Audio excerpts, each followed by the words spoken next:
오늘날 많은 사람들은 꿈이 없이 살아가요. 만나는 사람들에게 꿈이 무엇이냐고 물어보면 아직 모른다는 대답을 거의 대부분의 사람들이 하고 있습니다. 그래서 여러분, 그것에 대해서 전혀 부끄럽게 또는 불편한 마음을 갖지 않기를 바라요. 왜? 하나님을 만나야만이, 하나님을 제대로 만나야만이 그 꿈이 보이기 시작하기 때문에 그래요. 제가 아이들에게도 꿈에 대해서 물어봐요. 야, 너 꿈이 뭐야? 라고 이제 만나는 아이들마다 꿈에 대해서 물어보면 아이들이, 거의 대부분의 아이들이 뭐라고 대답하는지 아세요? 돈 많이 버는 거예요. 벌써 돈 맛을 알아버렸어요. 그래서 이렇게, 그럼 왜 돈 많이 벌고 싶어? 라고 물어보면, 돈이 있으면요, 가지고 싶은 거 다 가질 수 있어요. 우리 에스터가 안 보여요? 네. 챙겨주시길 바랍니다. 그래요. 가지고 싶은 거를 다 살 수 있기 때문에. 그리고 또 먹고 싶은 것을 다 마음대로 사서 먹을 수 있기 때문에. 그래서 아이들은 돈을 많이 버는 게 그들의 꿈이라고 말하고 있습니다. 만약요, 인간이 육체의 필요만을 위한 꿈을 가지고 살아간다면, 여러분, 우리에게 오늘의 제목은 꿈꾸는 자, 그죠? 그런데 우리 인생의 꿈이 우리의 육체를 채우기 위한, 육체의 필요를 채워가는 그런 꿈을 꾸고 그것을 위해서 살아간다면 우리는 먹는 것과 그리고 입는 것, 그죠? 그리고 우리의 육체의 쾌락을 위해서, 그것을 만족하기 위해서 살아가게 되는데, 그렇게 산다고 해도 우리는 절대로 행복이 채워지지 않습니다. 또한 우리에게 뭐가 있어요? 우리의 혼적인 부분, 우리의 혼적인 부분을 채우기 위해서. 여러분, 이것이 우리 안에는 지식이고요, 인간에게서는 인간에게 지, 그리고 우리의 감정, 그리고 의지, 이런 혼적인, 지적인 부분을 채우기 위해서 우리는 교양서적을 읽고 정말 학문을 배우고, 그리고 멋진 어떤 음악이나 그런 미술을 바라보면서, 그리고 막 상류계층같이 여유로운 삶을 즐긴다고 해서 겉으로 보기에는 굉장히 멋져 보이지만 거기에도 어때요? 행복은 없습니다. 정확해요, 여러분. 그래서 우리가 이 진정한 우리의 삶의 가치, 그리고 그 의미를 절대로 이 두 가지로는 우리가 느낄 수 없다는 거예요. 왜? 그 답이 성경에 기록이 되어 있어요. 그 답이 성경에 기록돼, 우리가 너무나 잘 알고 있는 데살로니가전서 5장 23절에 인간은 무엇으로 구성되었어요? 영과 혼과 육으로 구성이 되어 있는데, 여러분, 혼적인 부분과 육적인 부분을 채운다고 해서 인간이 가치를 느낀가? 인간이 정말 미닝풀, 의미 있는 삶을 사느냐? 절대 아니라는 거예요. 뭐가 빠져 있어요? 가장 중요한 영이 빠져 있기 때문에 그래요. 여러분, 이 꿈 안에 영이 빠져 있다면 여러분, 이것은 nothing이에요. 아무것도 아니라는 것을 성경 우리에게 그대로 보여주고 있어요. 그래서 요한 3서 1장 2절에 무엇라고 말하고 있냐면, 그러므로 사랑하는 자들아, 내 영혼이 잘된과 같이 내가 범사에 잘되고 내가 강건하기를 바란다고 얘기해요. 여러분, 거기서 처음 시작이 뭐예요? 내 영혼이 잘돼야 돼요. 영이 빠져있는 여러분의 육을 채우고 여러분의 지식과 여러분의 어떤 즐거움과 여러분의 어떤 꿈과 비전, 여러분의 방법으로 세워간다면 여기에는요, 아무것도 인간의 가치와 의미를 느낄 수가 없어요. 왜? 인간의 구성 요소는 이 세 가지가 다 필요한데 그 중에 제일 중요한 게 내 영혼이 잘 돼야 돼요. 아멘, 할렐루야. 이거 같이 여러분 영적인 것이 해결되지 않는다면 그 혼의 필요와 몸의 필요가 아무런 의미가 없다는 거, 만족함이 없다는 것을 성경 우리에게 계속해서 성경을 읽으면 우리는 깨닫게 되는 거예요. 여러분, 그래서 창세기 1장을 보면 우리가 그것을 그대로 보여주고 있어요. 태초에 하나님이 천지를 창조하셨느니라. 여러분, 창세기 1장은 태초에 천지를 하나님이 창조하셨을 때 땅이 어떤 모습이었어요? 땅이 어떤 모습이었어요? 혼돈과 공허와 흑암. 여러분, 여기서 우리가 잘 아셔야 돼요. 성경은 굉장히 과학적이고요, 굉장히 이성적인 게 성경이에요. 근데 성경을 잘 모르면 성경은 굉장히 무지하다고 생각을 해요. 왜? 영으로 해석되지 않는 성경은 도저히 이해할 수 없는 부분들이 너무나 많아요. 그런데 여기서 이 혼돈과 공허, 흑암이 어디에 대한 표현이었어요? 땅이에요. 그 다음에 이 땅, 흙으로 사람을 지으셨어요. 우리의 인간에게는 혼돈과 공허와 흑암이 가득할 수밖에 없다는 거예요. 그런데 하나님이 태초에 천지를 창조하셨을 때 무엇을 먼저 창조하셨어요? 빛, 할렐루야. 빛이 있으라. 빛. 여러분, 빛을 창조했어요. 그렇다면 우리가 창세기에 이 빛을 창조하셨을 때 이 빛은 어떤 빛을 의미할까요? 태양일까요? 태양이에요? 예수님, 예수 그리스도. 이 빛은요, 태양이 아니에요. 자연의 태양이 아니에요. 태양은 언제 창조됐어요? 넷째 날. 우리 한번 찾아봐요. 찾아봅시다. 우리 말씀을 찾아보면서, 그죠? 우리 창세기 말씀 1장에 우리 보겠어요. 빛이 있으라고 말씀하신 것은 3절이었어요. 그리고 16절에 우리 창세기 1장 16절 다 같이 읽어보겠어요. 시작. 하나님이 저를 만드사 큰 광명체로 낮을 주관하게 하시고 작은 광명체로 밤을 주관하게 하시며 또 별들을 만드시고. 아멘, 할렐루야. 큰 광명체라는 것은 해, 작은 광명체는 달, 그리고 별들을 언제 만드셨냐? 바로 넷째 날에 그것을 만드셨다는 거예요. 그렇다면 첫째 날 만드신 빛은 무엇이냐는 거예요. 빛은 태양이 아니에요. 저도 옛날에 모르고 이거를 아이들에게 가르쳤을 때 태양인 줄 알았어요. 왜냐하면 아무 생각 없이 얘기하다 보면 빛을 태양이라고 말할 수 있거든요. 그런데 여기 우리가 정확하게 읽어보면 그 빛은 태양이 아니라는 것이에요. 그 답이 또한 성경에 나와 있어요. 우리 요한복음 1장 우리 1절에서 5절 또 9절에서 12절까지 우리 본문 말씀을 한번 또 읽어보겠어요. 우리 요한복음으로 넘어가겠습니다.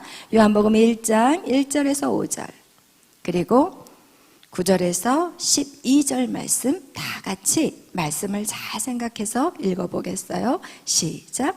태초에 말씀이 계시니라. 이 말씀이 하나님과 함께 계셨으니 이 말씀은 곧 하나님이시니라. 그가 태초에 하나님과 함께 계셨고 만물이 그로 말미암아 지은 바 되었으니 지은 것이 하나도 그가 없이는 된 것이 없느니라. 그 안에 생명이 있었으니 이 생명은 사람들의 빛이라. 빛이 어둠에 비치되 어둠이 깨닫지 못하더라. 아멘. 여러분, 태초에 말씀이 계셨어요. 하나님 말씀하셨어요. 태초에 말씀이 계셨어요. 빛이 있으라 라고 하나님이 말씀하셨는데 이 말씀이 뭐라고 얘기하냐면 곧 하나님이라는 거예요. 그래서 예수님은 말씀이세요. 예수님은 말씀인 거예요. 태초에 하나님 말씀하신 그분이 지금 요한복음에서 그 말씀이 곧 이 땅에 신약 성경에 진짜 오신 그 예수님에 대해서 지금 설명하고 있어요. 그분이 바로 하나님이시고 그 예수님이 하나님이시고 그 안에 뭐가 있어요? 생명이 있고 이 생명은 사람들에게 무엇이라고요? 빛이라는 거예요. 여러분, 여러분을 창조하실 때 이미 예수님은 성부, 성자, 성령 삼위 하나님은 그 일들을 창조하셨다는 거예요. 세 분이 함께 그 일들을 이뤄갖고 그 인간의 몸에 그 생명을 불어넣으셨다는 거예요. 아멘. 우리 또 읽겠어요. 9절부터 12절 시작. 참빛 곧 세상에 와서 각 사람에게 비추는 빛이 있었나니 그가 세상에 계셨으며 세상은 그로 말미암아 지은 바 되었을 때 세상이 그를 알지 못하였고 자기 땅에 자기 백성이 영접하지 아니하였으나 영접하는 자 곧 그 이름을 믿는 자들에게는 하나님의 자녀가 되는 권세를 주셨으니 이는 혈통으로나 육적으로나 사람의 뜻으로 나지 아니하고 오직 하나님께로부터 난 자들이니라. 아멘. 여러분, 이렇게 참빛 그 곧 세상에 와서 각 사람에게 비추는 빛이 있었다는 거예요. 그런데 그가 세상에 계셨고 세상은 그로 말미암아 지어졌대요. 그러니까 예수 그리스도가 태초에 계셨고 그분으로 말미암아 이 세상은 지어졌다는 거예요. 아멘. 그래서 이 참빛이 바로 예수 그리스도고 참빛인 예수님이 우리 마음속에 들어올 때 이제 어떤 역사가 나타나냐? 우리의 심령 속에서 빛의 역사가 나타나요. 그래서 우리 안에 혼돈과 공허와 흑암이 정리되기 시작한다는 거예요. 여러분, 이 혼돈은 어떻게 바뀌어요? 혼돈은요, 질서로 바뀌어요. 공허는 어떻게 바뀌어요? 여러분, 공허한 거, 텅 비어 있는 거, 아무리 이것저것 다 해도 만족함. 이 흑암은 어때요? 길이 안 보이는데 길이 보이기 시작해요. 여러분, 이것이 누구를 통해서 이루어져요? 예수 그리스도. 예수 그리스도로 인해서 우리 안에 이 모든 것들이 잡혀간다는 것을 성경은 정확하게 보여주고 있습니다. 삶의 질서가 생기고 그 삶에 만족함이 생겨요. 여러분, 삶의 질서가 생기지 않으면 그 삶은 절대로 만족함이 없어요. 내 삶의 질서가 딱 잡힐 때 우리 안에 만족함이 생겨요. 우리 안에 만족함이 생기면서 이제 뭐가 보이기 시작하냐? 길이 보이기 시작하고 그리고 삶의 의미를 찾게 되는 것입니다. 아멘. 그래서 주님이 내 안에 오셔야 우리는 삶이 정리된다는 것입니다. 혼돈 안에 빛이 임하면 혼돈이 바뀌어서 이제는 질서 있는 삶이 되는데, 여러분, 이 질서 있는 삶이, 여러분, 우리의 삶을 바라보면 먼저 우리의 삶이 변하기 시작하면서 무엇이 바뀌냐? 가정이 바뀌기 시작해요. 그리고 무엇이 바뀌어요? 교회가 바뀌기 시작해요. 그 다음에 뭐가 바뀌어요? 나라가 바뀌는 거예요. 여러분, 순서가 그렇게 되는 거예요. 우리가 열심히 외국운동을 하면서 집안을 개판으로 만들고 외국운동? 아무런 의미가 없다는 거예요. 여러분, 시작이 어디서부터냐? 여러분부터 시작해서 여러분의 가정이 바뀌고, 그리고 무엇이? 교회가 바뀌어야 돼요.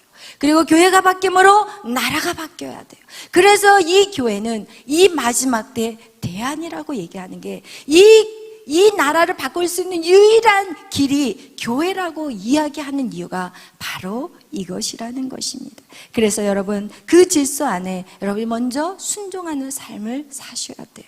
가정 안에서 부모의 모습이 아무리 부족하다 할지라도 여러분, 부모를 공경하셔야 돼요.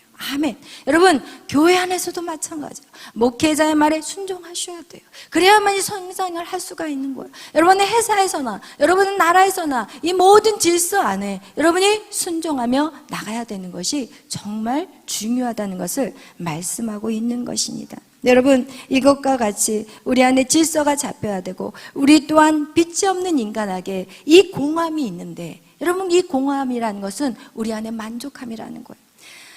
아무리 열심히 일을 해서 성과를 거두어도 여러분, 우리에게는 만족함이 없어요.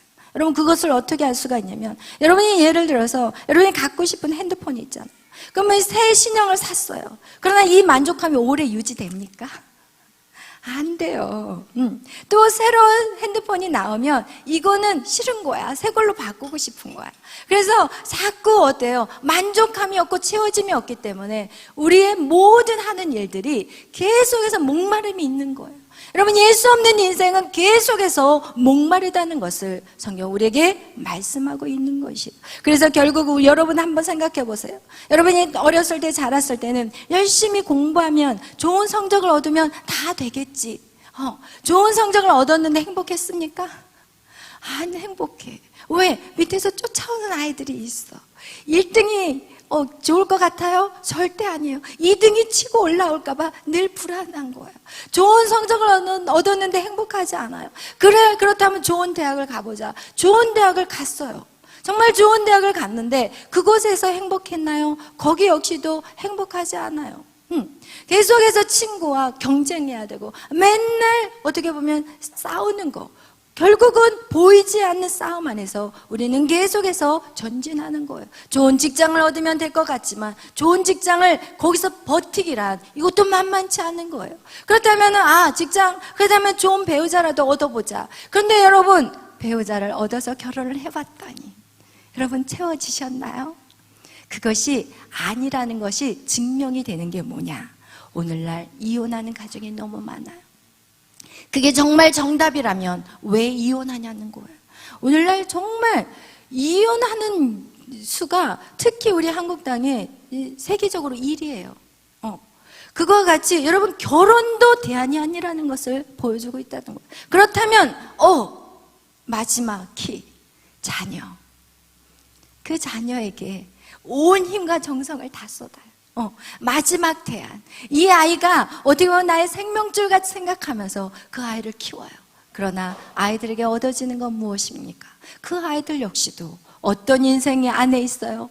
혼돈과 공허와 흑암에 있는 아이들이 누가 누구를 볼 수 있겠습니까? 볼 수가 없어요. 그 아이들 역시도 그 힘든 상황 속에서 살아내는 것조차 버거워하는데 누가 부모의 마음을 헤아릴 수 있냐는 것이에요. 그렇기 때문에 그 어느 것에서도 이 공허함을 절대로 채울 수 없다는 거예요. 그러나 예수님 우리에게 말씀하고 계세요. 누구든지 목마르거든 내게로 와서 마셔라.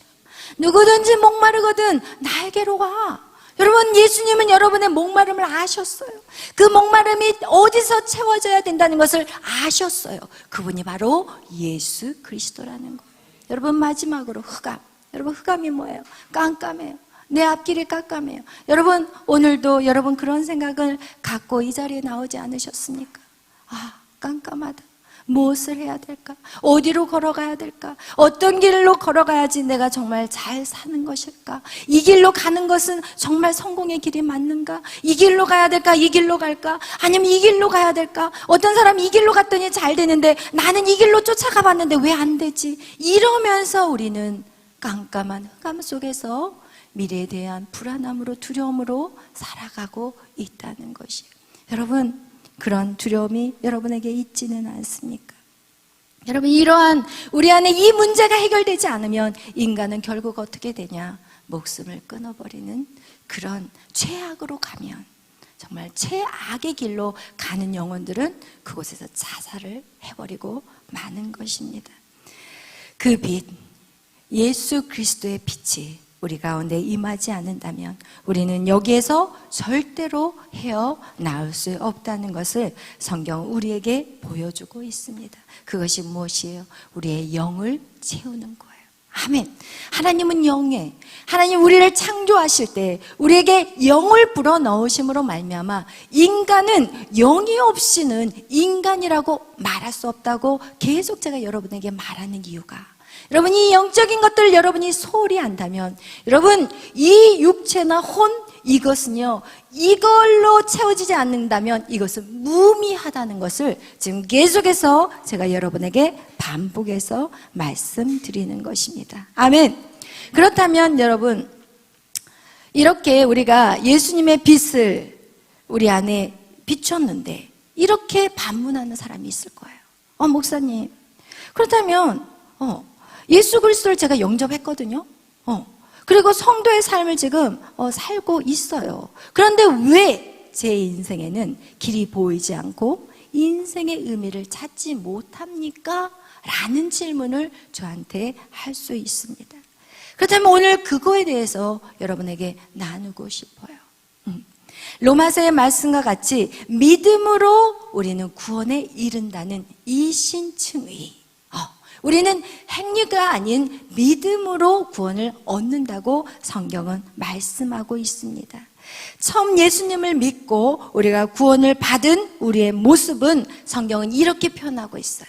베드로전서 2장 2절에 보니까 처음 믿음을 구원을 받은 우리의 모습은 어떤 모습이냐? 바로 갓난 아이라고 말하고 있습니다. 우리 베드로전서 2장 2절 다 같이 찾아보겠습니다. 베드로전서 2장 2절 말씀. 우리가 예수 그리스도를 믿고 주님을 영접하고 그 말씀대로 이제 첫 발을 띄어야 되는데, 우리의 모습이, 구원받은 우리의 모습을 알아야 되는 거예요. 구원받은 믿음의 자녀가 된, 하나님의 자녀가 된 우리의 모습이 어떤지 베드로전서 2장 2절 다 같이 읽겠습니다. 시작. 갓난 아이들 같이 순전하고 신령한 젖을 사모하라. 이는 그로 말미암아 너희로 구원에 이르도록 자라게 하려 함이니라. 아멘. 여러분, 여기서 예수 그리스도를 영접한 그 순간 우리는 어떻게 해요? 응애 하고 태어나는 거예요. 많은 사람들이 착각해요. 저도 착각했어요. 제가 예수님을 믿습니다. 예수님이 나의 모든 죄를 위해 십자가에 죽으심을 저는 믿습니다. 이런 순간 저는 슈퍼맨이 되는 줄 알았어요. 그런데 그게 아니에요. 응애하고 구원받은 자, 하나님의 자녀는 응애하고 갓난아이로 이제 시작하는 거예요, 여러분. 갓난아이로. 여러분은 여러분의 지금 믿음의 나이가 몇 살인지 한번 측정해 보기를 바라요. 내가 지금 어떤 아이, 진짜 갓난 누워있는 베이비, 지난번에도 얘기했잖아요. 제가 어떤 얘기를 했어요. 육체의 성장 역시도 이렇게 계속해서 베이비에서부터 뒤집어가지고 또 앉았다가, 여러분 이렇게 다 성장이 있다고 했는데, 앉았다가 이제는 걷는 거, 이런 식으로 성장이 있는 것 같이 영적인 것에도 성장이 있어야 된다는 거예요. 오늘 그래서 구원에 이르도록 자라게 하려 한다고, 여기 베드로전서 2장 2절은 정확하게 구원에 이르도록 자라야 한다고 말씀하고 있는 것입니다. 여러분, 그래서 우리는 자라야 돼요. 어떻게 자라요? 믿음이 성장해야 돼요. 로마서 10장 17절, 믿음은 뭐예요? 들음에서 나요. 들음은 하나님의 말씀이라고 성경은 말씀하고 있어요. 그리고 우리 오늘 로마서 2장 13절 찾아보겠습니다. 로마서 2장 13절 말씀.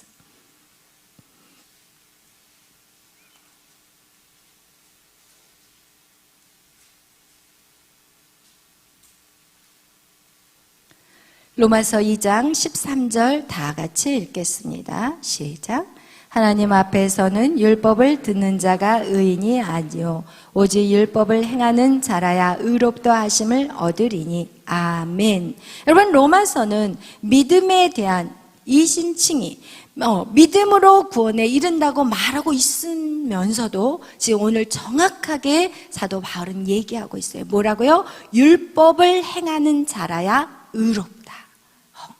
여러분, 율법을 행하는 자라야 의롭다고 얘기하고 있어요. 하나님의 말씀대로 살아야만이 의인이라고 분명히 말씀하고 있다는 거예요. 그래서 여러분이 하나님의 말씀대로 살려는 노력이 반드시 있어야 되는 거예요. 여러분, 그런 노력이 없다면 여러분은 의인이라고 말할 수 없습니다. 그래서 이렇게 사도 바울이 이것을 깨닫고 그가 정말 믿음으로 살려고 하는데, 그가 깨달은 게 있어요. 하나님의 말씀대로 사는 것이 불가능하다는 걸 깨달았어요. 사도 바울이 깨달은 게 뭐냐? 하나님 말씀으로 사는 것은 불가능하구나. 그래서 그가 고백한 내용이 있어요. 로마서 7장 18절에서 19절 다 같이 읽겠습니다. 로마서 7장 18절에서 19절 말씀. 시작. 내 속 곧 내 육신에 선한 것이 거하지 아니하는 줄을 아노니 원함은 내게 있으나 선을 행하는 것은 없노라. 내가 원하는 바 선은 행하지 아니하고 도리어 원하지 않는 바 악을 행하는 도다. 아멘. 여러분, 이게 말같이 안 되는 거예요.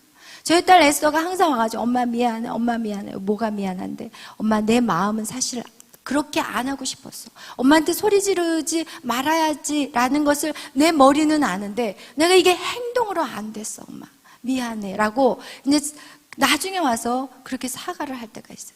그 얘기가 뭐냐? 우리의 생각으로는 이게 아니라는 걸 알아. 그러나 우리의 몸은 이미 하나님이 기뻐하지 않는 일을 해버리는 거예요. 그것을 사도 바울 역시도 똑같이 경험하면서 그가 뭐라고 얘기하냐? 24절 다 같이 읽겠어요. 시작. 오라, 나는 공고한 사람이로다. 이 사망의 몸에서 누가 나를 건져내랴. 여러분, 사도 바울과 같은 자가 이 로마서를 쓰면서 이같이 고백했다는 거예요. 이 책을 쓴 거는 사도 바울이 다메섹에서 주님을 만난 이후에, 빛 대신 주님을 만난 이후에 생긴 일이지, 그가 예수님을 믿는 자를 핍박할 때 오라 나는 공고한 자로다가 아니었다니까요. 예수님, 빛 대신 예수님을 다메섹 도상에서 만났어요. 그리고 그가 완전히 회복이 되어서 정말 주를 위해서 열심히 뛰면서 막 여기저기 선교를 다니면서 고린도 교회 가서 선교하다가 거기서 로마서를 기록했거든요. 그렇다면 그는 이미 하나님의 사람으로 수많은 매를 맞고, 그리고 정말 죽으면 죽으리라고 복음을 전한 그가 오늘 뭐라고 고백하냐? 오라, 나는 공고한 자로다. 아니, 저와 여러분이 그런 고백을 한다면 이해가 돼. 그러나 이 사도 바울이 그런 고백을 했다면, 여러분, 우리 역시도 이 싸움이 만만치 않다는 것을 성경 우리에게 보여주고 있는 거예요. 오죽했으면 사도 바울이 나는 날마다 죽노라. 여러분, 날마다 죽지 않으면 이 말씀대로 우리가 지켜 행한다는 것이, 이거는 이룰 수 없는 불가능한 일이라는 것을 우리는 깨달아야 된다는 것입니다. 아멘. 아멘. 그래서 그 변화를 어떻게 일어나는가? 그 변화를 어떻게 일어나냐는 거예요. 그걸 아셔야 돼요.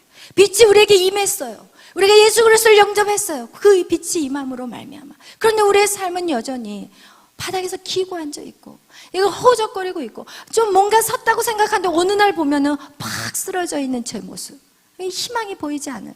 여러분, 그래서 제가 정말 이 사역을 하면서 제가 정말 깨닫지 못했을 때는요, 맨날 이 뺑뺑이, 지난번에 얘기한 거, 이 뺑뺑이 속에 살았다니까요. 예수를 믿고 회개하고, 그리고 열심히 또 신앙생활 하다가 또 죄를 짓고, 또 회개하고 죄를 짓고, 이 뺑뺑이 안에서 헤어나올 인간이 없다니까요. 이게 바로 오라, 나는 공고한 자로다. 이게 바로 사도 바울의 고백인 거예요. 그것이 저와 여러분의 고백인 거예요. 우리가 여기서 어떻게 나올 수 있냐는 거예요. 이 변화를 어떻게 이루어갈 수 있냐는 거예요. 그것을 여러분 계속해서 오늘부터 시작해서 이것들을 여러분하고 나눠가기를 소망합니다.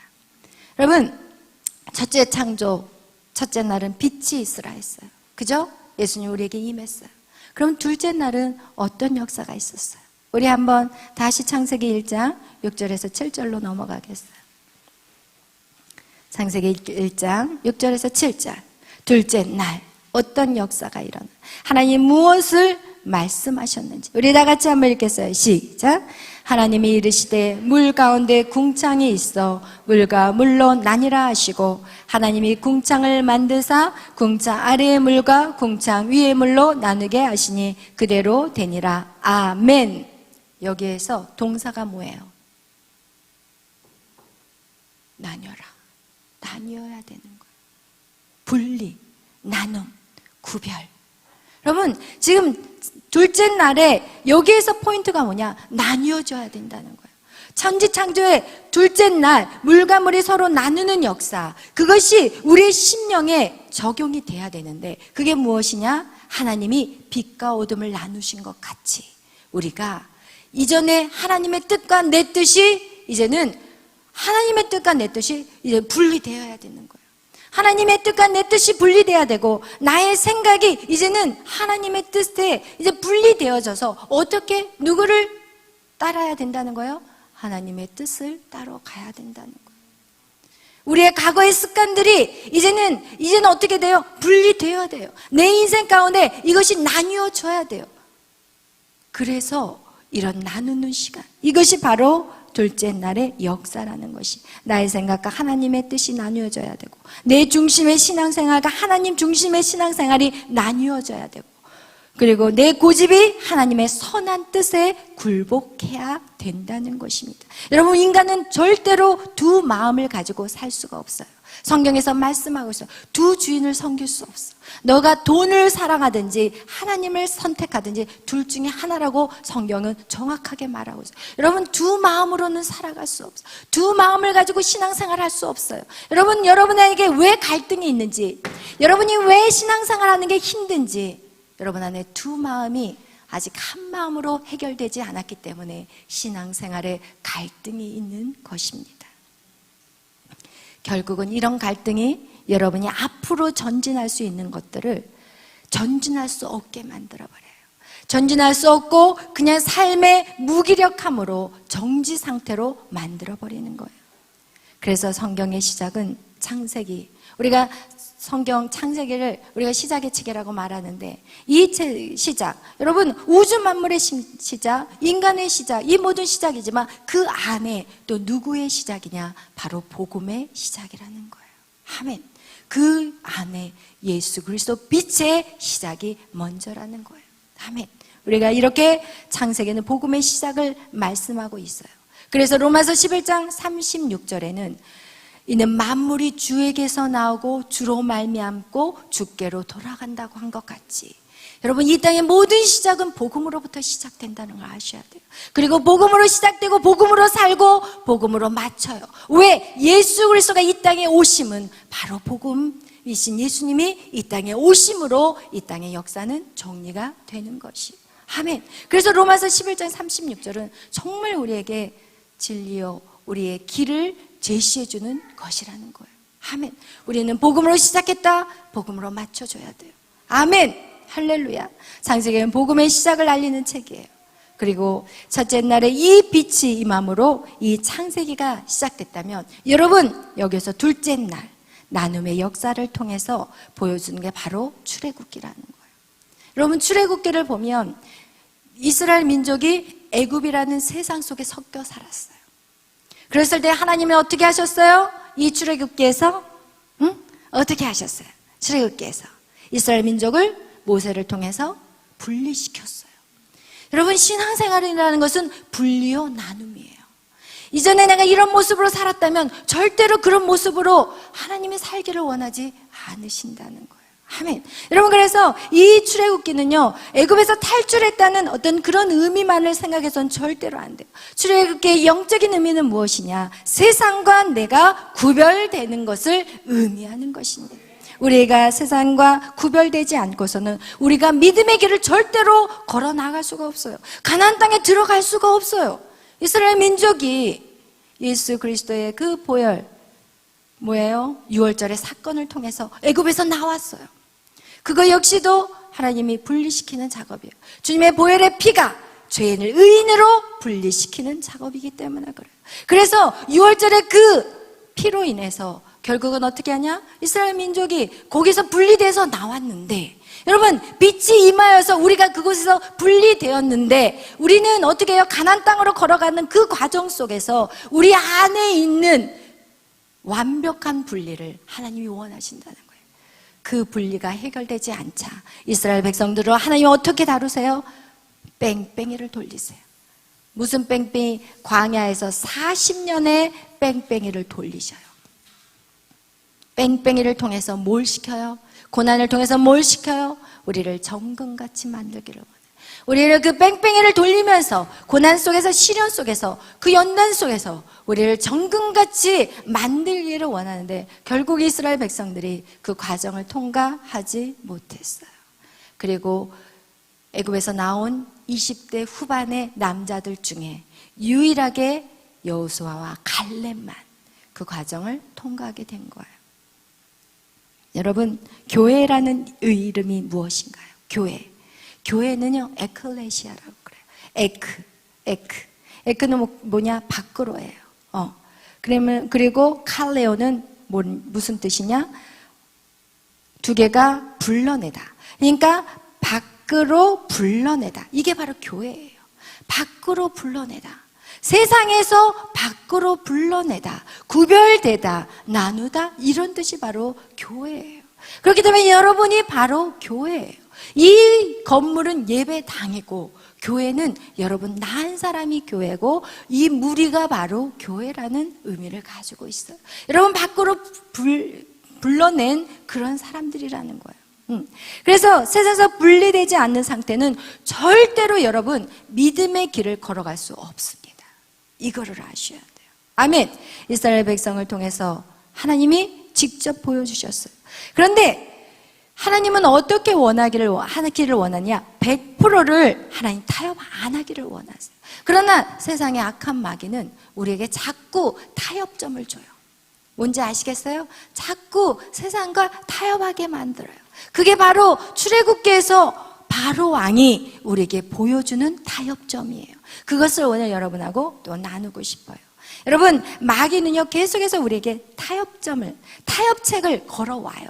그래서 이 바로 왕이 이스라엘 민족이 이젠 그들을 붙잡고 안 놔주니까 어떻게 하냐? 하나님이 이제 10가지 재앙을 그들에게 부어주기 시작해요. 그런데 8위 재앙이 너무 극심하니까 이 바로가 어떻게 하냐?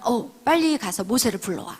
그리고 모세가 딱 왔을 때 모세에게 타협점을 줘요. 그 타협점이 출애굽기 8장 25절 첫 번째 타협입니다. 협상을 하기 원해요. 그게 무엇이냐? 출애굽기 8장 25절 다 같이 찾아보겠습니다.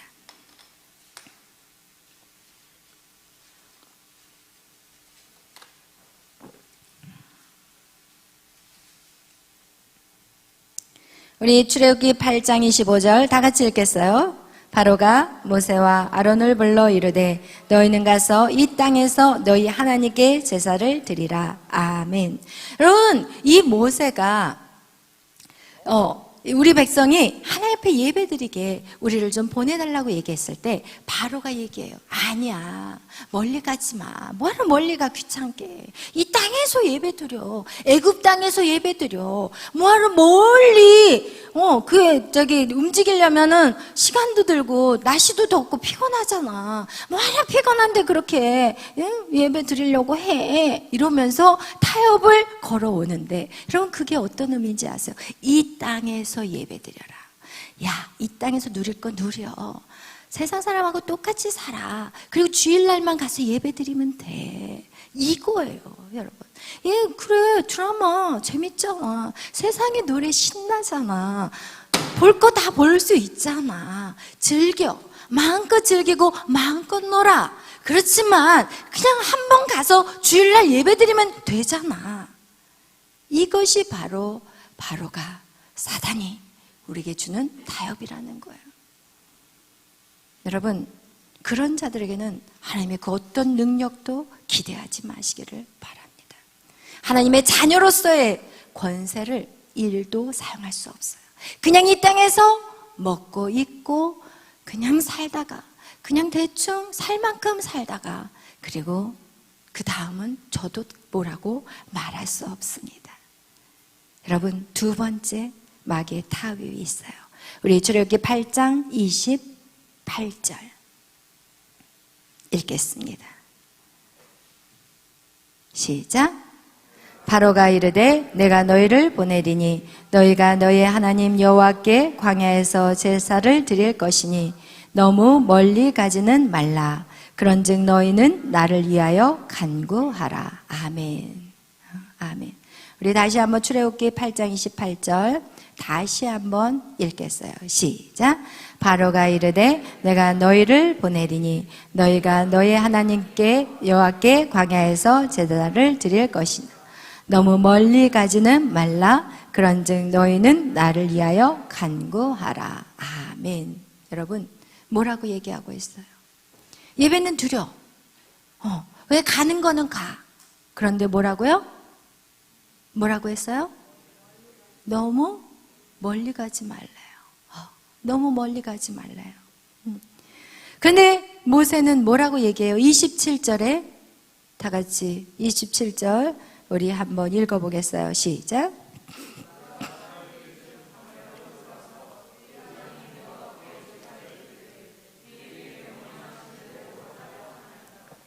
아멘.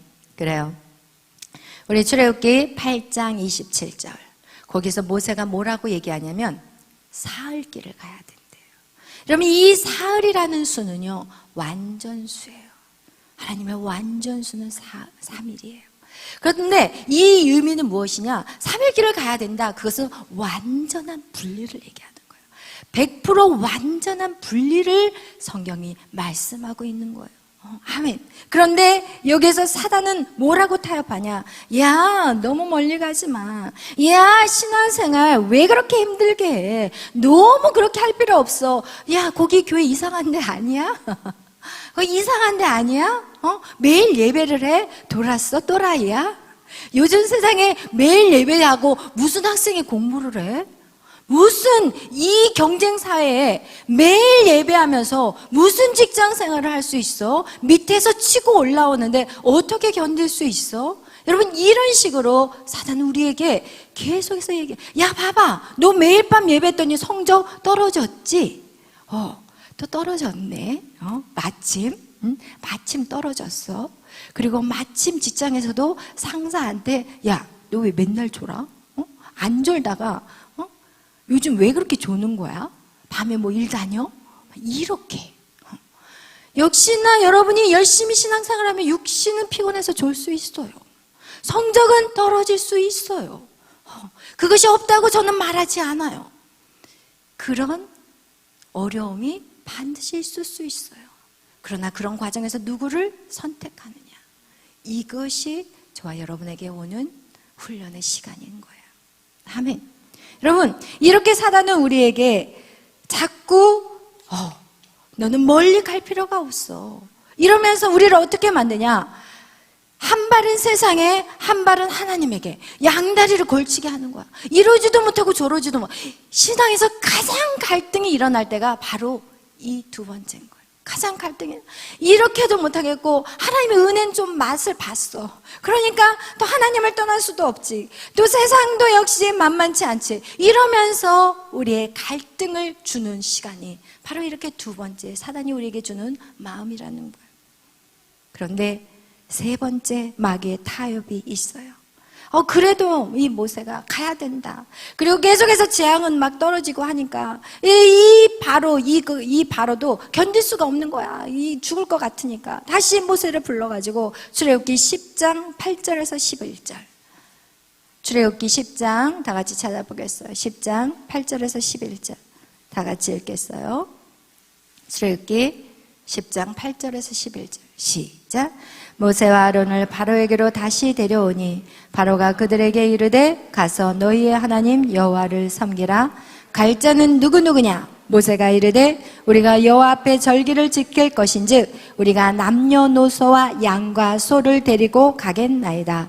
바로가 그들에게 이르되 내가 너희와 너희의 어린 아이들을 보내면 여호와가 너희와 함께 함과 같으리니 보라, 그것이 너에게는 나쁜 것이니라. 그렇게 하지 말고 너희 장정만 가서 여호와를 섬기라. 이것이 너희가 구하는 것이니라. 이에 그들이 바로 앞에서 쫓겨나니라. 아멘.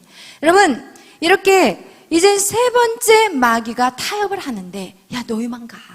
뭐 힘들게 애들 데리고 가면, 애들 베이비들 막 질질 끌고 가면 응애 추워요, 더워요, 힘들어요, 다리 아파요 이러면서 너희 갈 길이 힘들어져. 그러니까 걔는 놔두고 장정만 얼른 급하게 갔다 와. 지금 이렇게 얘기하는 거예요. 그러나 이것도 사단의 속임수라는 거예요. 여러분, 온 가족이 예수를 믿는다는 것은 엄청난 파워가 있다는 거예요. 사단은 그것을 알아요. 그래서 사단이 제일 먼저 하는 게 뭐인지 아세요, 여러분? 가정을 파괴시켜요. 여러분, 이 사단은 첫 번째 그들의 계획이 뭐냐? 가정을 파괴시키는 것들이 그들의 계획이에요. 가정이 파괴되면 끝이에요. 왜? 자녀들이 벌써 상처를 받기 시작하고, 우리 자녀들이 그 상처로 하나님을 볼 수 있는 눈이 없어져 버려요.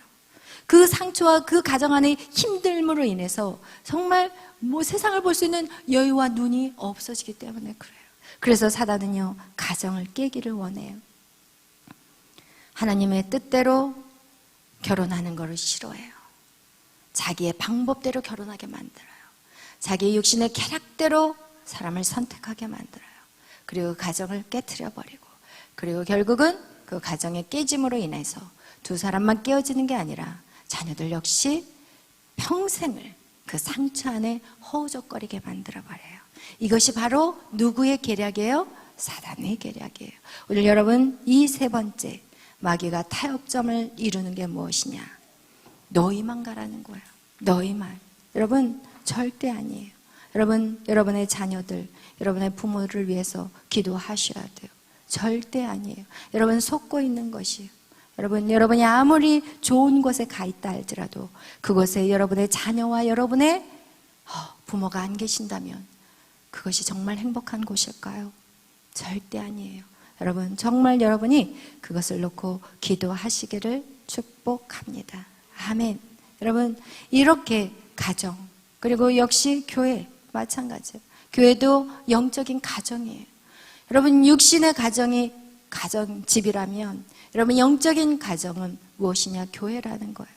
여러분, 우리 교회 안에서 한 사람이 낙오되고 한 사람이 연약하게 쓰러져 있다면 우리 모든 손가락이 어딘가가 아프고 힘들 때는 전체 우리 몸이 아프잖아요. 그거하고 똑같은 거예요. 우리는 이미 하나님의 그 공동체 안에, 하나님의 영적인 그 안에 우리는 한 가족이 되었기 때문에 이 가정 안에 서로를 위해, 서로의 건강을 위해서, 서로의 영적인 건강을 위해서 서로 도와주고 기도해야 되는 것이 우리의 사명이라는 것을 여러분 깨닫기를 축복합니다. 아멘. 여러분, 네 번째 마귀의 타협점이 무엇일까요? 한번 보겠어요. 10장 24절 다 같이 읽겠습니다. 바로가 모세를 불러서 이르되 너희는 가서 여호와를 섬기되 너희의 양과 소는 머물러 두고 너희 어린 것들을 너희와 함께 갈지라. 아멘. 여러분, 마지막이 무엇이냐? 재물이에요. 여러분 마지막이 자녀일 것 같죠? 아니에요. 여러분, 자녀보다 솔직히 말하면 재물을 더 사랑해요. 여러분이 진짜 어떻게 할 수 있는지 알아요? 여러분, 재물, 돈 벌러 밖에 나가면서 아이들에게 돈을 집어줘요. 그래서 결국은 아이들이 망가지는 이유가 부모가 정말 애정을 다해서 자녀를 양육해야 되는데, 그렇다고 해서 여러분에게 뭐 직장을 그만둬라 막 이런 차원이 아니라 정말 그 시간에 집에 가서라도 그 아이에게 최선을 다하면 되는데, 여러분 집에 가서 피곤하고 귀찮으니까 그게 잘 안 되거든요. 근데 여러분, 오늘날 여러분의 삶을 한번 보세요. 여러분이 정말 자녀를 위해서 걸어왔나요? 재물을 위해 살았나요? 여러분 자신을 한번 보시면 돼요. 여러분 청년들은 아직 그걸 못 느끼겠지만 제가 부모님들에게 말씀드리고 싶어요. 여러분 진짜 자녀를 사랑하고 생각한다고 하지만 여러분이 어떤 것에 더 우선순위를 뒀는지 여러분 자신들을 한번 봤으면 좋겠어요. 여러분, 재물, 이게 마지막 훈련이에요. 자녀보다 끊기 더 어려운 게 재물이에요. 왜? 재물이 없으면 내 자녀도 못 키울 것 같다고 생각하거든요. 돈이 없으면 내 아이 학교 못 보낼 것 같다고 생각하거든요. 그렇게 생각해서 나갔는데 오히려 그 아이들이 원하는 건 돈이 아니에요. 좋은 학원이 아니라니까요. 부모님들이 모르는 게 그거예요. 자녀들이 원하는 것은 좋은 환경이 아니라니까요. 자녀들이 원하는 건 사랑이에요. 부모의 사랑이에요. 부모의 사랑과 인정하는 말이에요. 사랑과 인정하는 말만 있어도 아이들은 건강하게 자랄 수 있어요. 그리고 모든 경쟁력 있는 사회에서 그 아이는 최고가 될 수 있어요. 아이들은요, 정말 필요한 게 사랑이더라고요. 아멘. 그런데 어쨌든 마귀의 타협점은 재물인 거예요. 왜? 이 물질이 없으면 우린 당장 굶어 죽을 것 같이 우리 안에 두려움이 오거든요. 사단은 우리에게 물질이 없으면 죽을 것 같은 마음이 우리 안에 확 생겨요. 실상 우리가 살아보니까 돈이 없으면 가서 뭘 살 수가 없잖아요. 먹을 걸 살 수가 없잖아요. 그러니까 당연히 이 재물은 우리에게 생명과 같은 존재로 이미 우리의 삶에 뿌리를 내리고 있기 때문에 이 재물을 끊어낸다는 것은 결코 쉬운 문제는 아니라는 것이.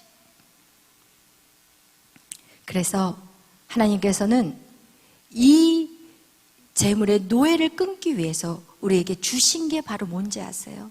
우리에게 주신 명령이 뭔지 아세요? 바로 11조예요. 제가 이 11조를 하면서 재물의 노예의 근성을 끊어낸다는 것을 제가 느꼈어요. 사실 저는요, 어렸을 때부터 신앙생활을, 저희 부모가 신앙생활을 하셔서 제가 신앙생활을 한 게 아니에요.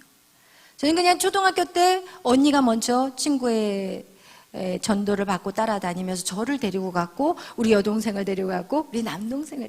그래서 엄마 아빠는 교회를 안 다녀도 이 세 아이가 쪼르륵, 저희, 어렸을 때, 제가 그러니까 초등학교 1학년이니까 저희 여동생은 3살 어려요. 그러면 그 아이는 5살이고, 그 동생은 3살이에요.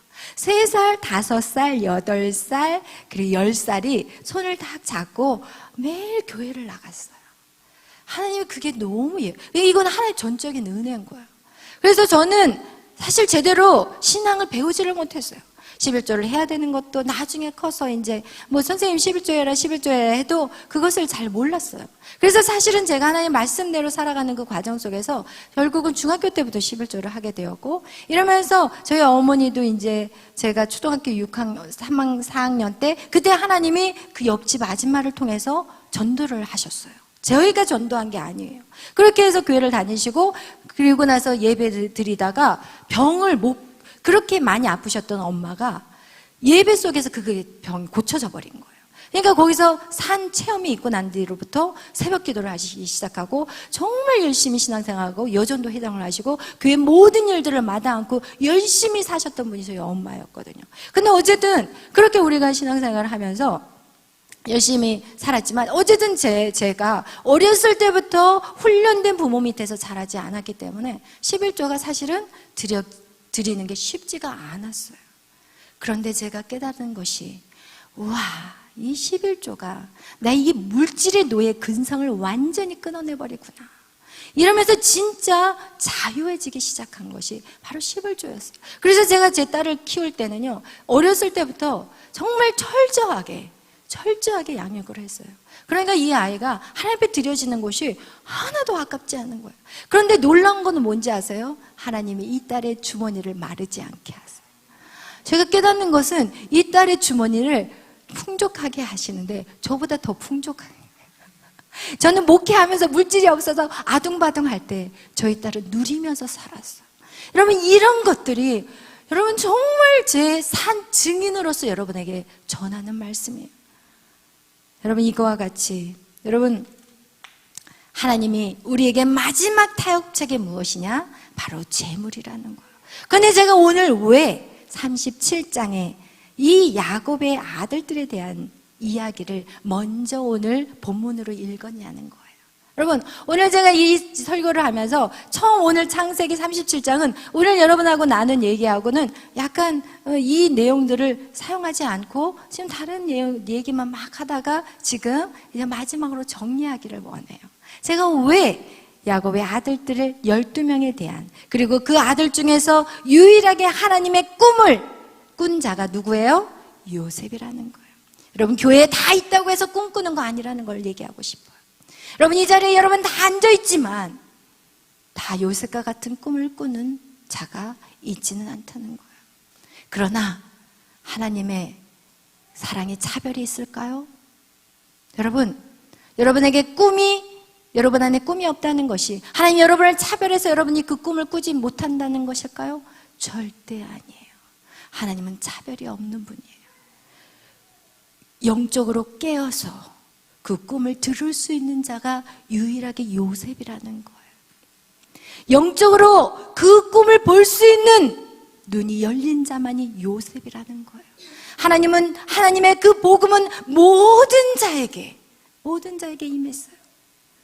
그래서 로마서 1장 16절에는 뭐라고 얘기해요? 복음은 모든 믿는 자들에게 주신 하나님의 능력이라고 해요. 거기서 누구 한 사람 낙오되지 않아요. 이 땅의 모든 사람에게 복음의 능력은 임했는데, 여러분, 영적으로 깨어있는 사람만이 그 꿈을 볼 수 있는 눈이 열려지게 된다는 것을 성경 우리에게 말씀하고 있어요. 여러분, 모두에게 하나님의 꿈이 있다니까요. 어느 한 사람도 하나님의 꿈이 없는 사람이 없어요. 이곳에 있는 여러분 모두는 여러분이 여러분의 자신을 어떻게 바라보든지 상관하지 않아요. 하나님의 약속은 모든 자들에게 있어요. 그러나 그 꿈을 볼 수 있는 눈은 요셉에게만 열렸다는 거예요. 여러분, 그 눈이 열려지기를 축원합니다. 그 꿈이 보여질 수 있는 그 눈이 열려지기를 축원합니다. 여러분, 그렇게 된다면 여러분, 정말 어떤 삶을 사냐? 지워졌네. 여러분은 가치 있는 인생을 살아가는, 여러분 정말 삶의 의미를 찾게 되는 거예요. 내가 왜 이 땅에 태어났는지, 내가 어떻게 살아가야 되는지, 내가 무엇을 해야 되는지, 여러분 그런 삶이, 여러분의 삶이 어떻게 살아가야 되는지 그 길을 보게 되는 것입니다. 아멘. 할렐루야. 여러분 오늘 요셉의 주신 그 꿈들, 우리 모두에게 하나님은 그 꿈들을 주셨습니다. 여러분 그래서 우리가 계속해서 하나님의 말씀을 이루어가면서 나누어 가면서 정말 그 꿈이 이제는 보여질 수 있도록, 그리고 그 꿈을 향해 우리가 걸어갈 수 있도록 우리가 매주마다 꿈에 대한 이야기를 여러분하고 나누려고 합니다. 오늘 이 시간 여러분, 오늘 이 바로의 왕, 바로 왕, 사단, 바로는 사단을 의미해요. 애굽은 세상을 의미해요. 그런데 그 세상에서 이제 구별되어 나온 우리가, 이제는 그 바로가 타협하는 그 네 가지가 무엇인지 여러분 정확하게 알고 그것을 어떻게 내야 돼요? 끊어내셔야 돼요. 이 땅에서 예배드려. 여러분 절대로 이 땅에서 예배드려서는 안 돼요. 이 땅에서 예배드리는 사람은 10년, 20년, 50년, 60년 주님이 오시는 그날까지 여러분 어떤 하늘의 권세와 능력 이 땅에 풀어낼 수 없어요. 그리고 멀리 가지 마. 대충 신앙생활하는 거 그것도 아니에요. 그것도 아니에요. 네 자녀들 놔두고 너만 가. 그것도 아니에요. 그리고 재물을 놔두고 너희들만 가. 그것도 아니라는 거예요. 여러분 철저히 끊어내는 저와 여러분이 되시기를 축원합니다. 아멘. 그래서 요셉과 같이 여러분 나이가 많다고 해서 꿈꾸지 않은 거 아니에요. 하나님 모세를 80에 사용하셨어요. 갈렙은 80에 저 산지를 내게 주시옵소서. 여러분 우리의 인생은 여러분 나이가 적고 많은 게 중요한 게 아니라 하나님의 꿈과 비전을 찾지 못했다는 것이 문제지, 여러분 나이하고는 상관이 절대 없어요. 그래서 여러분 정말 꿈꾸는 자가 되시기를 축원합니다. 찬양하겠습니다.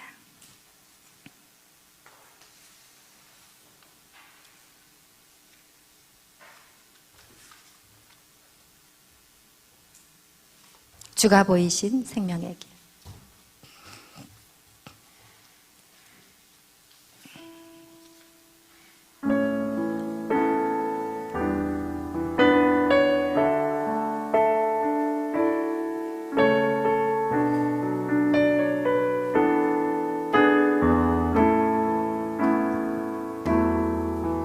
주가 보이신 생명의 길, 나 주님과 함께 상한 마음을 드리며 주님 앞에 나가리. 나의 의로움이 되신 주, 그 이름 예수. 나의 길이 되신 이름 예수.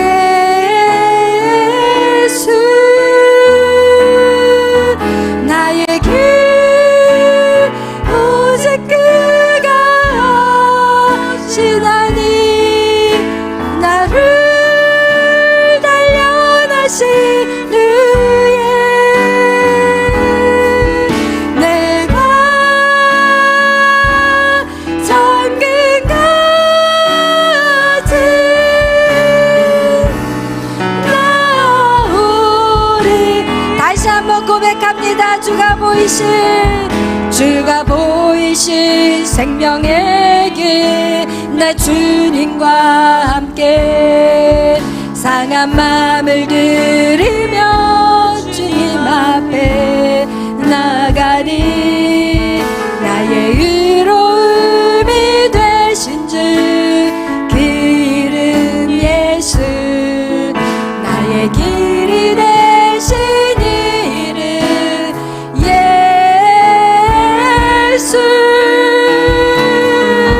나의 길 오직 그가 하시나니,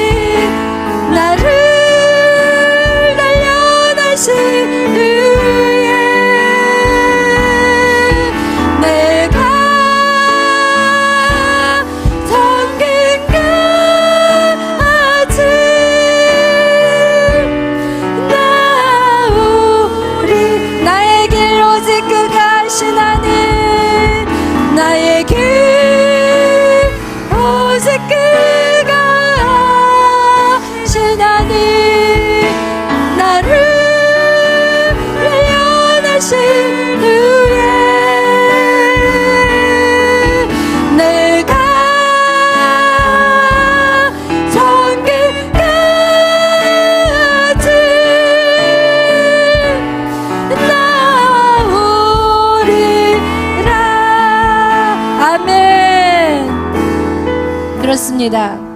여러분, 아직 여러분이 주님의 빛 가운데 거했고 예수님을 여러분이 입으로 신하여 구원을 받았다면, 여러분이 그 다음에 해야 될 것이 무엇이냐? 여러분을 죽이는 작업을 해야 합니다. 하나님 말씀대로 여러분을 죽여야지. 하나님, 이 말씀은 내가 하겠지만 이 말씀은 하나님 내 말씀이 아닙니다. 하나님, 이거는 못하겠어요. 이렇게 밀어내는 것이 아니라 여러분, 그 말씀 앞에 여러분이 죽어야 하는 것입니다. 그럴 때 우리는 계속해서 우리의 믿음의 걸음을 걸어갈 수가 있습니다. 여러분, 육신을 쳐서 주님 앞에 복종하지 않고서는 절대로 우리는 주님 앞에 회복이라는 것을, 믿음의 성장을 기대할 수가 없는 것입니다. 여러분, 제가 왜 매일 밤 예배를 여러분 벌리나요? 왜 계속해서 예배 잔치를 여러분에게 초대하냐면, 여러분, 우리의 육신을 치지 않고서는 절대로 영이 살아날 수 없기 때문인 것입니다. 여러분, 코로나가 있고 나서 문제가 무엇이냐? 사람들이 너무 쉽게 예배를 생각해 버리는 거예요. 그냥 앉아서 TV만 틀면 내가 하나님 앞에 예배를 드렸다고 착각하시는데, 그것은 착각이에요. 여러분, 절대로 예배는 그렇게 드리는 것이 아니에요. 하나님이 만약에 그 일이 이 땅 가운데 있었다면 분명히 성경에 기록되어 있을 거예요. 그러나 성경은 말해요. 내가 마지막 때 예배를 패하지 말라고 말하고 모이기를 힘쓰라고 말씀하고 있습니다. 여러분, 정확하게 아셔야 합니다. 오늘 여러분, 육신을 쳐서 주님 앞에 복종하셔요. 그래야만 여러분의 믿음의 성장이 있고 여러분이 하나님의 자녀로서의 그 권세를 가지고 살아갈 수 있다는 것을 여러분 정확하게 아시기를 축복합니다. 오늘 기도하실 때, 하나님, 내가 예배에 타협하지 않게 하여 주옵소서. 내가 하나님 앞에 예배 드리는 것에 타협하지 않게 하여 주옵소서. 악한 사단 마귀는 계속해서 예배 드릴 수 없는 환경들을 만들지만, 여러분이 믿음으로 예배를 선택할 때 그 모든 악한 사단의 계계가 무너져 내린다는 것을 아시기를 축복합니다. 여러분, 예배 나오는 것들을 방해하는 요소들이 있습니까? 여러분, 그것은 여러분이 싸워야 되는 것이지 마땅히 그렇게 예배하라는 것이 아니라는 것입니다. 오늘 기도하실 때, 하나님, 나의 예배가 회복되게 하여 주옵소서. 하나님의 관계가 회복되게 하여 주옵소서. 내내 다시 하나님, 주님과의 더 깊은 교제 안에 들어가게 하여 주옵소서. 하나님, 내 인생 주님 앞에서 모든 생사하복을 주관하시는 그 주님 앞에서 하나님, 내 방법대로, 내 생각대로, 내 중심적인 신앙생활을 해서 이제는 분리시켜 주시고, 하나님, 내가 분리할 수 있는, 내가 내 힘으로 나 역시도 의지적으로 선택하게 하여 주시옵소서. 하나님, 이 아침에 하나님 나를 도와주셔서 내가 그것을 끊어내게 하여 주시고, 세상의 그 악한 사단의 계계에 그 타협점에 타협하는 인생이 아니라 하나님, 내 안에 불이익을 당할지라도 그것을 끊어낼 수 있는 힘을 주시옵소서. 이 시간 나같이 주여 외치며 나아갑니다. 주여, 주여, 주여. 주님 역사하여 주시옵소서. 주님 역사하여 주시옵소서. 주님 일하여 주시옵소서. 성령님 역사하여 주시옵소서. 오늘 이 말씀이 살아 역사하셔서 당신의 영혼들의 심령 속에 들어가게 하여 주옵소서. 하나님, 주님을 믿으면서 하나님 너무 쉽게 주님을 믿으려고 하는 우리의 악함을 용서하여 주옵소서. 하나님, 주여, 너무나도 편안하고 안일하게 주님을 영접하려는 이 악한 생각들을 끊어내게 하여 주옵소서. 성령님 오시옵소서. 성령님 오시옵소서. 성령님 우리에게 믿음을 주시옵소서. 하나님, 믿음의 이 선한 길을 싸워 나아갈 수 있도록 주여 역사하여 주시옵소서. 오라, 나는 궁구한 자여, 누가 나의 이 사망의 늪에서 나를 끌어내 줄 수 있는가? 하나님, 그렇습니다. 우리가 수고하게 하여 주시옵소서. 우리가 하나님이여 우리의 육신과 아버지 피 흘리기까지 싸우게 하여 주옵소서. 하나님, 우리의 싸움은 그 외부적인 것이 아니라 하나님 나와의 전쟁임을 알게 하여 주옵소서. 우리는 외부와의 전쟁이 아니라 내 안의 생각과 내 마음으로 인하여서 하나님 주여 타협하는 이 악함들을 이제는 끊어내게 하여 주시옵소서. 성령님 임하시옵소서. 성령님 임하시옵소서. 우리의 인생 가운데 찾아와 주시고 하나님 절대적인 하나님 앞에 하나님 완전히 굴복하게 하여 주시옵소서. 하나님 100%의 순복함이 100%의 순종함이 있게 하여 주시옵소서. 주여 역사하소서. 주여 역사하소서. 나약한 성도가 아니라 하나님 주여 쉽게 무너져버리는 성도들이 아니라 하나님 주여 아버지여 죽으면 죽으리라는 하나님 우리 안에 그런 결단 있는 성도들이 되게 하여 주옵소서. 세상이 감당할 수 없는 하나님의 자녀들이 되게 하여 주옵소서. 성령이여 역사하소서. 성령이여 역사하소서. 늘 깨어서 있게 하여 주시고 영적인 것들을 사모하는 자들이 되게 하여 주옵소서. 영적인 것들을 사모하는 자들이 되게 하여 주옵소서. 하나님 거짓 것에 속지 않게 하여 주시옵소서. 거짓에 대한 것에 속지 않게 하여 주옵소서. 하나님 라와 샤라리요 라와 샤라리요 라리가 샤라라라리야 야라 라와 샤라리요 라리가 샤라라라리야 야라 주여 주여 이 시간 하늘의 문을 여시고 하나님의 말씀이 우리의 심령 가운데 일하게 하여 주옵소서. 역사하게 하여 주시옵소서. 하나님의 말씀이 나를 이끌어가게 하여 주옵소서. 내가 하나님의 말씀을 끌고 가는 것이 아니라 하나님의 말씀이 나를 끌고 가게 하여 주옵소서. 주여 나약하지 않게 하여 주옵소서. 하나님 뒤를 돌아보지 않게 하여 주시옵소서. 타협하지 않게 하여 주옵소서. 계속해서 끊어내고 전진하게 하여 주옵소서. 성령여 임하시옵소서. 성령여 역사하여 주시옵소서. 이 시간 성령의 강력한 역사가 우리 가운데 임할지어다. 주여 각 심령 가운데 말씀하여 주옵소서. 하나님의 말씀이 깨달아질 수 있도록 저들의 눈을 열어 주시옵소서. 주여 역사하소서. 주여 역사하소서. 주여 역사하소서. 주여 일하시옵소서. 주님 감사합니다. 영광 받아 주시옵소서. 이 시간 기도할 것은 하나님 나 자신 하나님 믿음으로 세울 뿐만 아니라 하나님 내 가정 기도하겠습니다. 하나님 내 가정의 자녀들 아직도 세상 가운데 살고 있는데 하나님 저들을 이끌어 주시옵소서. 부모의 신앙의 모습은 곧 자녀들을 믿음으로 세울 수 있는 것을 기억하십시오.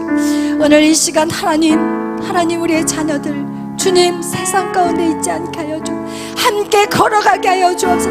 함께 믿음으로 걸어가게 해주시옵소서. 우리의 기도 우리의 이 하나님 영적인 공동체 있는 이 교회 안에서 하나님 함께 걸어가게 하여 주옵소서. 어느 누구도 낙오되지 않게 하여 주시고 하나님 함께 이 길을 걸어가게 하여 주옵소서. 하나님 이 나라에서도 하나님을 믿는 자녀들이 하나님을 믿는 백성들이 함께 걸어가게 하여 주옵소서.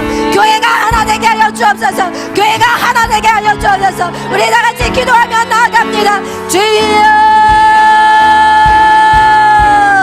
주여 주여 주여 일하소서. 주여 역사하소서. 하나님의 뜻이 땅 가운데 풀어져갈 수 있도록 주여 일하여 주시옵소서. 성령님 오시옵소서. 우리 가운데 역사하여 주시옵소서. 하나님 우리의 가정이 하나 되게 하여 주옵소서. 하나님의 말씀으로 하나 되게 하여 주옵소서. 모두가 한 마음으로 하나님을 예배하고 섬기게 하여 주시옵소서. 하나님 우리의 교회가 하나님 우리의 열방제자 교회가 하나님 하나가 되게 하여 주옵소서. 믿음이 연약한 자를 위해서 기도하며 저들을 돌보며 이끌어갈 수 있는 우리의 인생들이 되게 하여 주시옵소서. 주여 한 마음으로 나아가게 하여 주옵소서. 하나님의 나라를 기억하여 주시옵소서. 교회가 하나 되게 하여 주옵소서. 하나님 모든 교회들이 하나가 되게 하여 주옵소서. 하나님의 나라를 세워갈 수 있도록 하나님 모든 교회가 하나가 되어서 손에 손을 잡고 하나님 오직 복음으로 하나 되는 복음으로 조국의 통일을 이루게 하시고 복음으로 세계 열방의 말씀으로 아버지 전도할 수 있도록 세계 선교의 사명을 감당할 수 있도록 주여 역사하여 주시옵소서. 주여 역사하소서. 하나님의 나라를 기억하소서. 이 민족을 기억하여 주옵소서. 교회가 일어나게 하여 주시고 교회가 깨어 일어나게 하여 주옵소서. 한 사람 한 사람이 일어나게 하여 주옵소서. 한 사람 한 사람이 깨어 일어나게 하여 주옵소서. 하나님 타협하지 않게 하여 주시고 믿음으로 일어설 때 하나님 이 나라는 새로운 성령의 바람이 불어날 것입니다. 새로운 성령의 아버지 바람이 주여 역사하소서, 주여 역사하소서, 주여 일하시옵소서, 주여 일하시옵소서. 주의 영광의 빛이 이 땅을 비추어 주시옵소서. 주님 감사합니다. 주님 감사합니다. 주님 감사합니다. 주님 감사합니다. 이 땅에 구원받는 자들이 많아질 수 있도록 하나님 역사하여 주시옵소서. 우리 가정 안에 놀라운 구원의 불길이 일어나게 하여 주옵소서. 성도들의 가정 안에 하나님 놀라운 불꽃이 아버지여 일어나게 하여 주시옵소서. 주님 감사합니다. 주님 감사합니다. 영광 받아 주시옵소서. 사랑의 하나님 감사합니다. 오늘 저희들을 사랑하여 주시고 하나님 우리에게 말씀하여 주시니 감사합니다. 오늘 하나님의 말씀이 우리의 심령 가운데 박혔습니다. 하나님 그 말씀이 우리를 이끌어 갈 것입니다. 우리는 이제 하나님 육은 계속해서 후퇴할 것이고 우리의 영은 계속 날마다 새로워질 것입니다. 하나님의 말씀이 오늘도 선포되었는데 그것을 누가 반응하느냐, 그것을 누가 반응하느냐, 그가 바로 요셉이 될 것입니다. 주님 홀로 영광 받아 주옵소서. 예수님의 이름으로 감사하며 기도하여 싸움나이다. 아멘. 할렐루야.